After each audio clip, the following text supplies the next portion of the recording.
অন্ডালে ECL এর কোয়ার্টারে বিপুল পরিমাণ অস্ত্র উদ্ধার। অন্ডালের ঘটনা, ইসিএল এর কোয়ার্টারে বিপুল পরিমাণ অস্ত্র উদ্ধার। কোয়ার্টারে অস্ত্র উদ্ধার বেঙ্গল এসটিএফ এর অভিযানে। উদ্ধার 15টি আগ্নেয়াস্ত্র, প্রচুর পরিমাণে কার্তুজ। রাঁচি থেকে ধৃত কয়লা মাফিয়া শামসের হোসেন। জেরা করে কয়লা মাফিয়া খরুলের খোঁজ পায় এসটিএফ। ফোনে রয়েছে প্রতিনিধি বিশ্বজিৎ ঘোষ। বিশ্বজিৎ, ইসিএল এর কোয়ার্টার থেকে বিপুল পরিমাণ অস্ত্র উদ্ধারের ঘটনা এবার।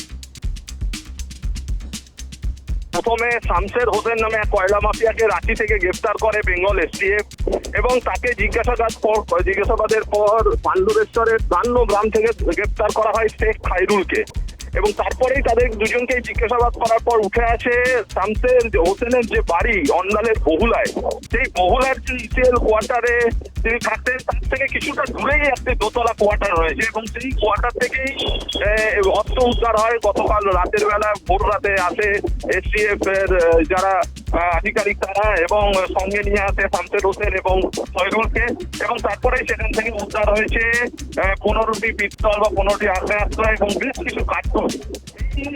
শামসের হোসেনের বিরুদ্ধে অস্ত্র কারবারি অর্থাৎ তিনি অস্ত্র পাচার করতেন, বিহার থেকে অস্ত্র নিয়ে এসে বিভিন্ন জায়গায় পাচার করতেন বলে অভিযোগ।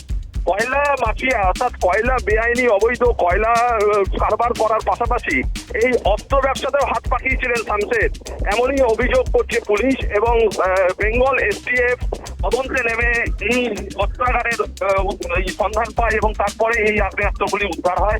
পরবর্তীতে এসটিএফ কি পদক্ষেপ নেয় এখন সেটাই দেখা। ধন্যবাদ বিশ্বজিৎ।